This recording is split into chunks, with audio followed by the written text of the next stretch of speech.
Olá, eu me chamo Maria Cantuário e este é o Momento Inclusão, transmitido pela Rádio Universitária 95,9 FM e pela TV Universitária Canal 2.1.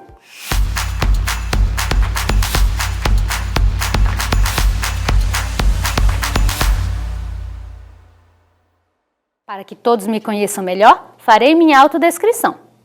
Estou em pé, tenho pele parda, olhos castanhos escuros, cabelos lisos na altura dos ombros. Estou trajando um vestido verde escuro. Atrás de mim, um cenário cinza escuro e azul claro, com símbolos de acessibilidade. O Momento Inclusão tem o objetivo de promover discussões sociais sobre acessibilidade e inclusão de uma forma ampla, contribuindo para a remoção de barreiras, preconceito e estigmas enfrentados por pessoas que, assim como eu, têm alguma deficiência. E no programa de hoje, vamos falar sobre deficiência visual. E segundo o censo 2010 do IBGE, estima-se que tenham mais de 5 mil pessoas com algum tipo de deficiência visual em Roraima. E para efeito de comparativo, imagine o Estádio Canarinho lotado. Mas antes de começar a nossa conversa sobre deficiência visual, vamos conhecer algumas curiosidades no nosso quadro Acessível.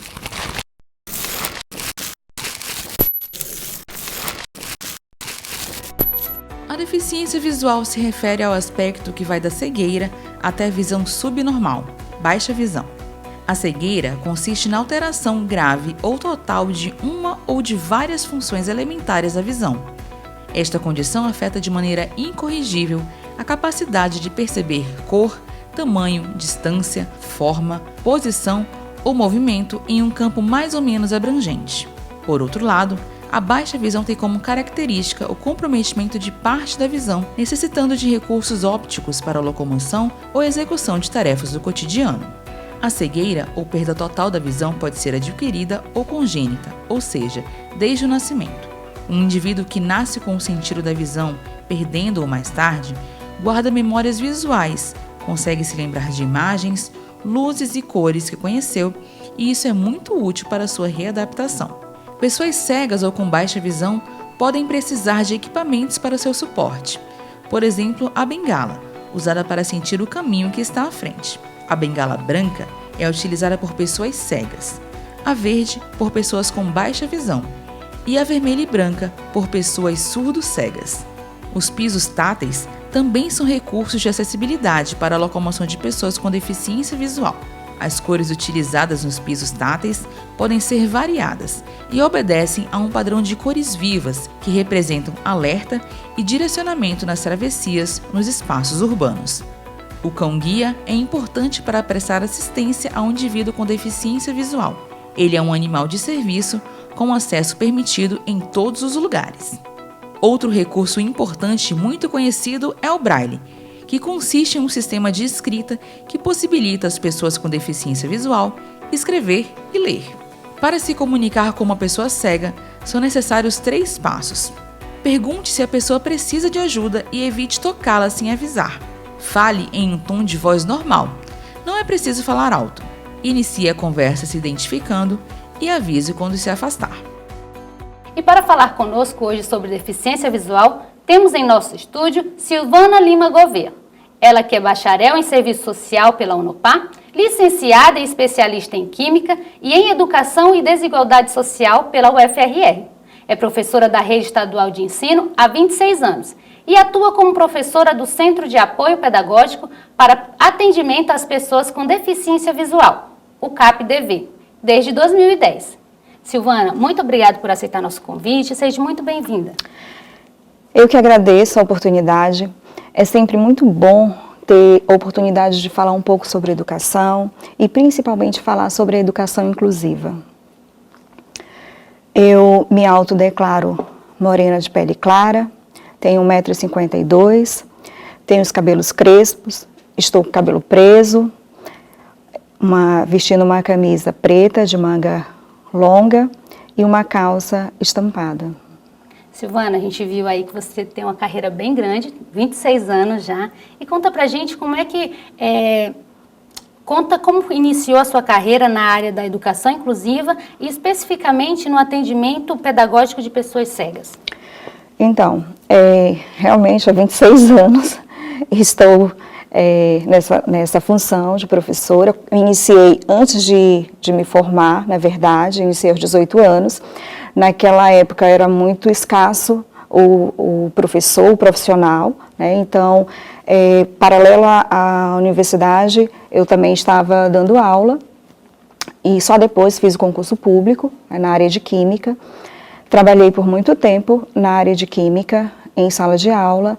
Depois fiz um curso na área de deficiência visual e fui convidada a trabalhar no Centro de Apoio Pedagógico para Deficiente Visual.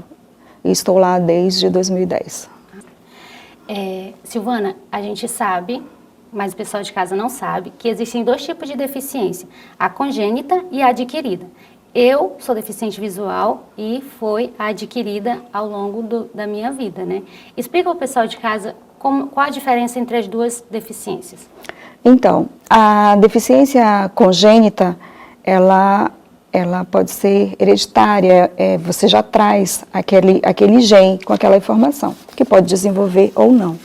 A adquirida pode ser através de um trauma, um acidente, durante o decorrer da sua vida.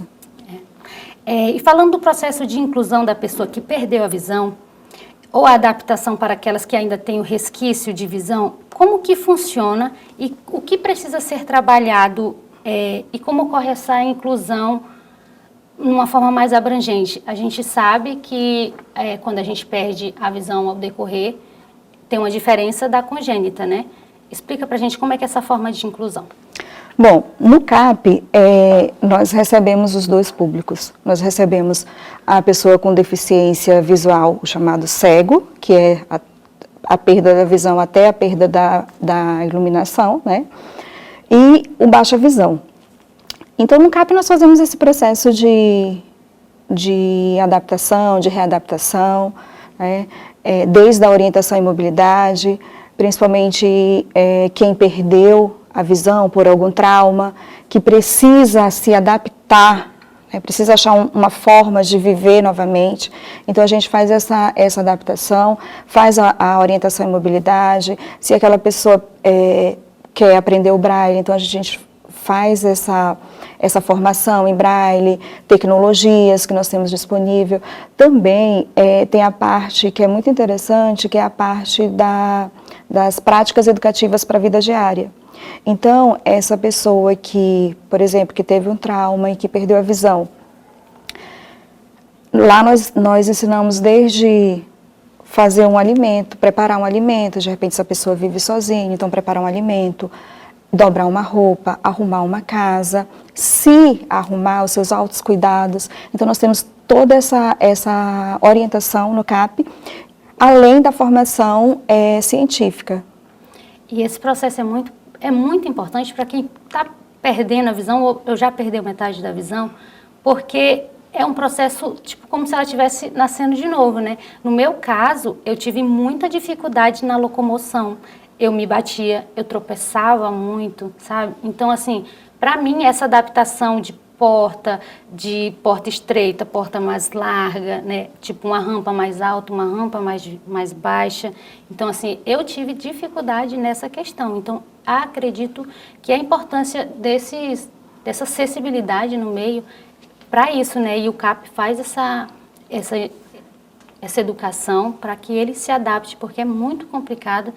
E, assim, é um processo tudo novo, né? É tudo novo para quem está perdendo a visão. Então, assim, ele se sente um inútil, sabe? Não consegui fazer tal coisa, não consegui pegar tal coisa. Escrever, eu não consegui escrever reto. Eu ia escrevendo, eu ia lá para cima, sabe? Porque eu não conseguia. Então, assim, é muito interessante mesmo essa questão da inclusão das pessoas e trabalhar com isso. E lá no CAP ter esse atendimento, né? Nós fazemos o acolhimento dessas famílias, ou da pessoa que perdeu a visão, ou que está perdendo a visão. Nós fazemos essa orientação também. mostrar para essas pessoas que o mundo não acabou ali e que existe um outro mundo, sim, e que é preciso aprender a viver naquele outro mundo, como todos nós, independente de ter uma deficiência ou não, a gente está sempre encontrando barreiras e obstáculos e que a gente precisa vencer essas barreiras, que elas estão ali, mas quem faz vencer os limites somos nós, com a nossa força de vontade. Então, nós estamos sempre para fazer essa orientação.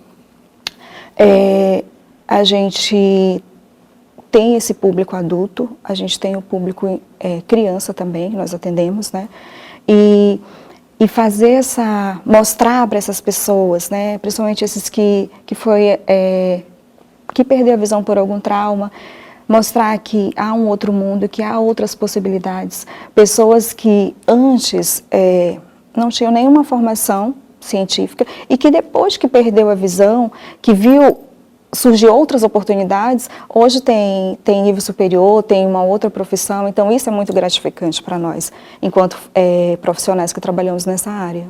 Que legal, eu imagino como porque o meu oftalmologista, nesse processo de perder a visão, ele viu toda a minha angústia, a minha tristeza ali, para tentar ser o normal, né? Mas ali, ele sempre conversava comigo e teve acompanhamento, e esse acompanhamento que o CAP faz é de suma importância realmente, né? É importante que a família acredite nessas pessoas e que a própria pessoa acredite em si que você é capaz. Hoje a gente tem uma palavra nova aí que é o capacitismo, né? E a gente vê que o capacitismo ele acontece na sociedade de modo geral, mas acontece na família também, porque às vezes a gente recebe pessoas lá, alunos ou usuários, que nós chamamos usuário do sistema, quem não é aluno matriculado, né?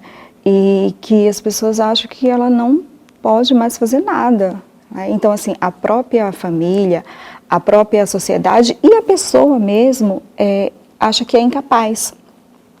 E quando ela começa a observar que é possível, que tem outras formas de viver, então isso é muito bom, porque aí ela vai crescendo dentro dela aquela vontade de, ei, eu estou aqui, eu perdi a visão, né? Hoje eu estou numa outra condição, mas eu posso viver também nessa outra condição.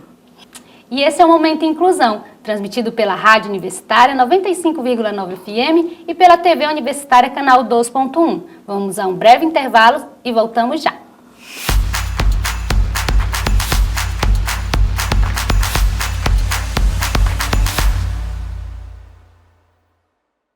O som que você gosta de ouvir, toca aqui.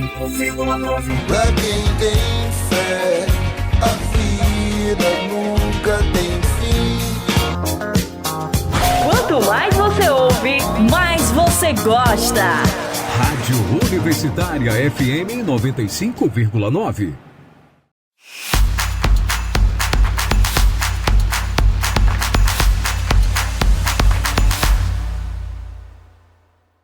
Estamos de volta com o programa Momento Inclusão pela Rádio e TV Universitária. O nosso assunto de hoje é deficiência visual e recebemos em nosso estúdio Silvana Gouveia.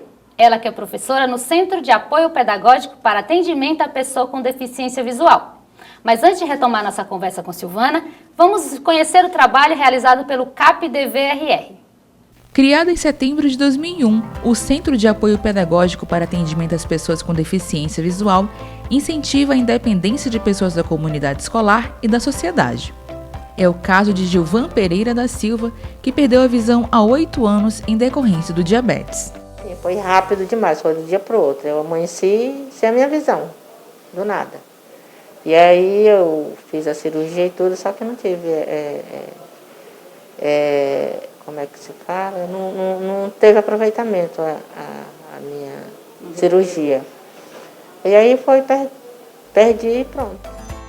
A agora aposentada conheceu o CAP-DV há 1 ano e participa das atividades de prática educacional para uma vida independente, onde treina como lavar louça, arrumar a cama e se vestir. E assim, eu aprendo muita coisa, eu tenho que aprender a mexer mais com o fogão, né? Porque as outras coisas tudo eu sei mexer. E é o dia a dia, a gente vai aprendendo, adaptar, vai se adaptando às necessidades. Uma das professoras que atua no CAP-DV é Maria José Teixeira, que também é cega.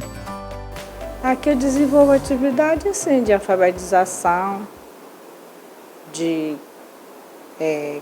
na área também da PEV, na sala que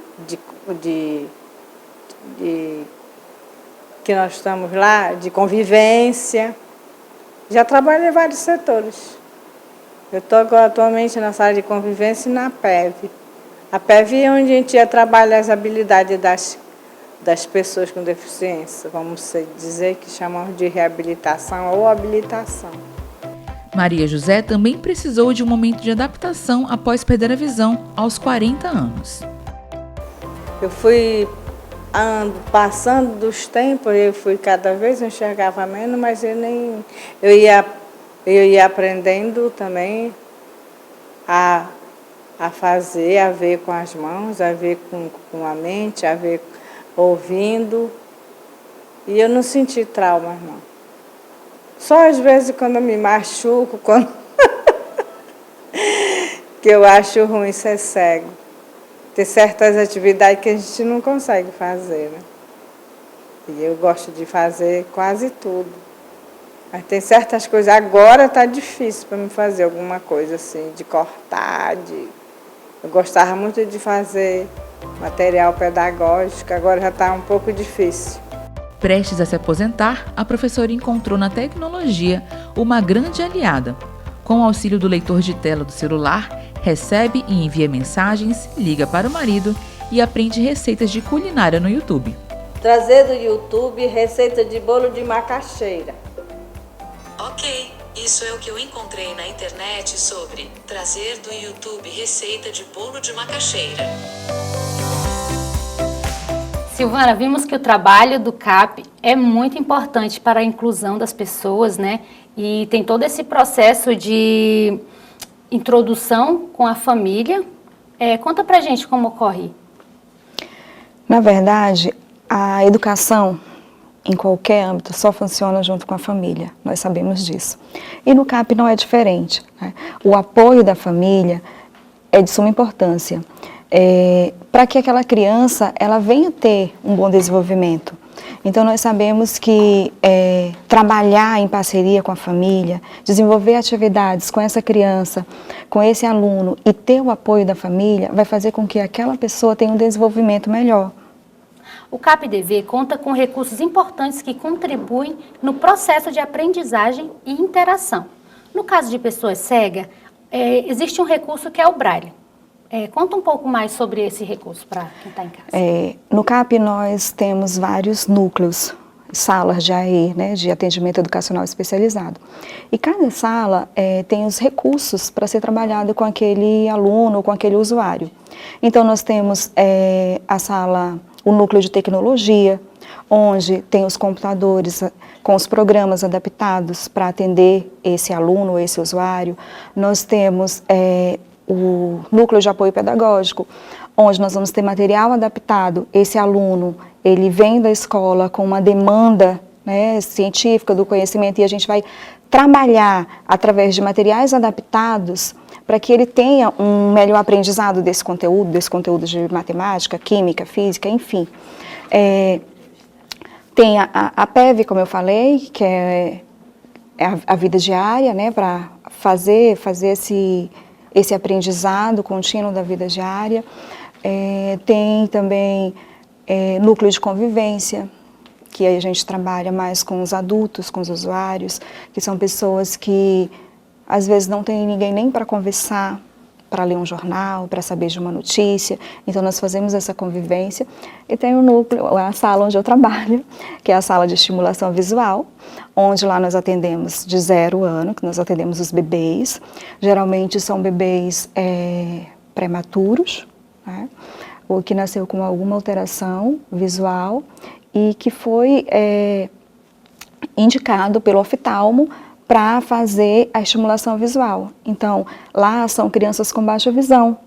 E aí nós vamos usar recursos pedagógicos, brinquedos sonoros, com iluminação, lanternas, materiais com contrastes, onde nós vamos estar trabalhando o resíduo visual daquela criança para que ela aprenda a utilizar aquele resíduo visual. Então, tem diversos recursos, né? A patologia, dependendo da patologia que aquela criança tenha, vai saber qual o material que a gente vai utilizar. Dependendo da deficiência, da característica, se ele é cego, né, se ele vai querer usar o braille, tecnologia, ou se ele é baixa visão, vai ser um material ampliado, vai ser a utilização de lupas e outros recursos. Nossa, imagino que é um trabalho muito bem elaborado ali por toda a equipe. E a gente estava conversando aqui e você falou que você é mãe da Maria, né? Conta como é que foi esse processo aí, que eu achei muito interessante. Então, a Maria é atípica também, né? Ela nasceu com uma alteração congênita, uma síndrome genética raríssima, ainda desconhecida pela medicina. E dentre essas alterações, né, ela tem alteração de pele, alteração de cabelo, cardíaca, tem alteração visual também. E para mim foi um choque muito grande quando eu tive a Maria, pelo fato de que eu estava ministrando um curso, que lá nós também trabalhamos com formação de professores da comunidade, e falando justamente do perigo que é ter uma criança prematura, né, dos riscos que é, principalmente para a visão. E terminei de ministrar o curso pela manhã e à tarde, entrando no 6º mês de gravidez, a Maria resolveu nascer, né? Então foi um susto muito grande. E Maria veio, sim, com alteração visual, também rara, né? Ela é muito sensível à luz, mas o fato de eu já ter um pouco de conhecimento na área, de já ter um tempinho trabalhando na área e buscar muito mais isso, e foi isso também que me fez ir para a área da estimulação visual, porque ela também faz estimulação visual, né? Então isso me deu uma segurança maior. E isso também me faz ver de forma diferente, porque você, como você colocou no outro bloco, você é deficiente visual. E quando você vive a situação, você vê o mundo de forma diferente. Então é assim que a Maria me fez ver o mundo de forma diferente e ficar ainda mais apaixonada em poder contribuir mais com a vida dessas pessoas. Nossa, que interessante, Silvana. Quando eu tive o primeiro contato com a toxoplasmose, meu primeiro medo foi esse, sabe? Em engravidar, porque quando a mamãe está gerando ali o bebê, tem aquele exame de sangue, né, para saber se tem alguma alteração, e os médicos falaram que o meu filho teria um grande risco de nascer cego, congênito e não ter mais o que fazer. E graças a Deus meu filho não nasceu, né, com cegueira congênita, eu não transferi a toxoplasmose para ele. E assim, eu imagino que durante toda a minha vivência eu pude ter essa experiência de antes enxergar uma coisa e hoje enxergar outra, e poder compreender esse processo. E hoje, quando meu filho conversa comigo e ele fala algumas coisas assim, mamãe, pode fazer isso, pode fazer aquilo, e eu tento olhar com o olharzinho dele, né? É um processo bem diferente, muito interessante ver dessa forma. Vivemos em uma era digital, né? E com o desenvolvimento de várias tecnologias. Como que essas tecnologias vêm contribuindo para o processo metodológico de ensino e ele é acessível? Como as pessoas com deficiência conseguem ter acesso a elas? Então, as tecnologias, nós sabemos que elas contribuem bastante, né, para a vida de todos, né, e para o deficiente também não é diferente. Como eu falei anteriormente, nós temos vários programas acessíveis para que aquele aluno possa utilizar a ferramenta do computador, assim como qualquer outra pessoa dito vidente, que é o que nós chamamos quem tem a visão normal.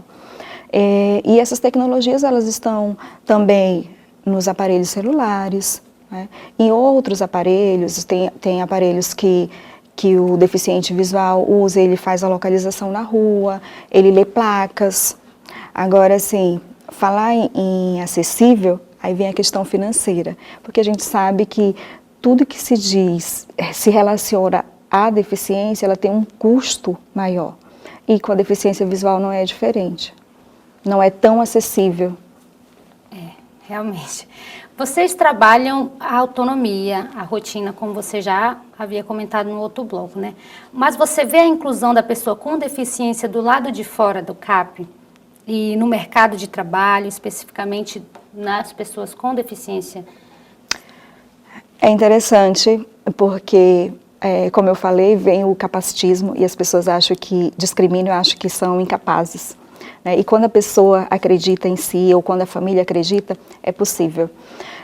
Nós temos alguns exemplos de que foram nossos alunos ou que foram usuários do sistema e que hoje são grandes profissionais, inclusive formado pela Universidade Federal de Roraima.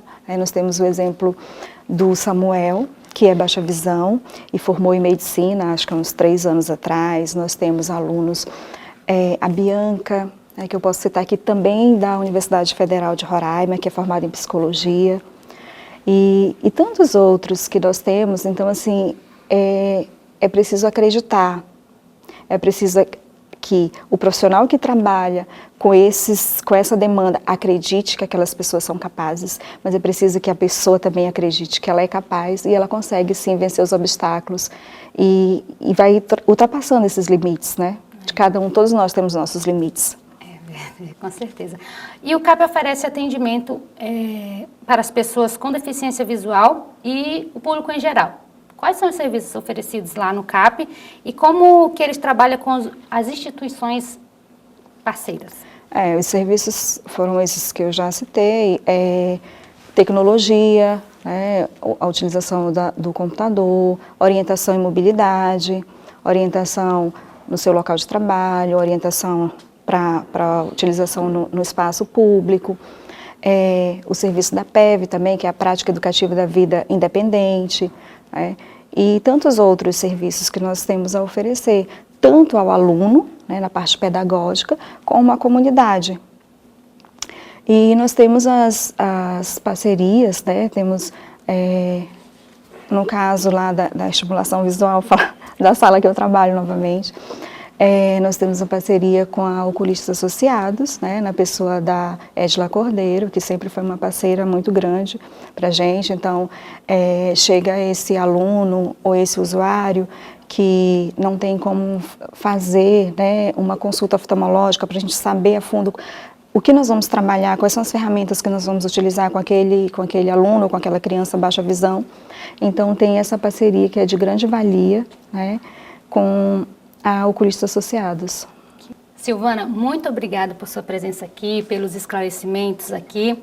E gostaria de saber se o CAP tem algum contato, um endereço, deixa aqui para o pessoal de casa. Eu que agradeço a oportunidade. Como eu falei no começo, é sempre muito bom você ter um espaço para falar de educação, para falar de educação inclusiva. Nós precisamos realmente ser uma sociedade inclusiva, uma escola inclusiva, ter ambientes mais inclusivos. Então, assim, eu só tenho a agradecer o espaço. Nós estamos à disposição no CAP, tanto para os alunos quanto para a comunidade. O CAP, ele funciona que é a nossa referência até hoje, é o antigo prédio da antiga escola Pescador, que é na Avenida Santos Dumont, 439, São Pedro. E esse foi o nosso programa Momento Inclusão, produzido pela equipe de Rádio e TV Universitária. Obrigada pela sua audiência. Até o nosso próximo encontro.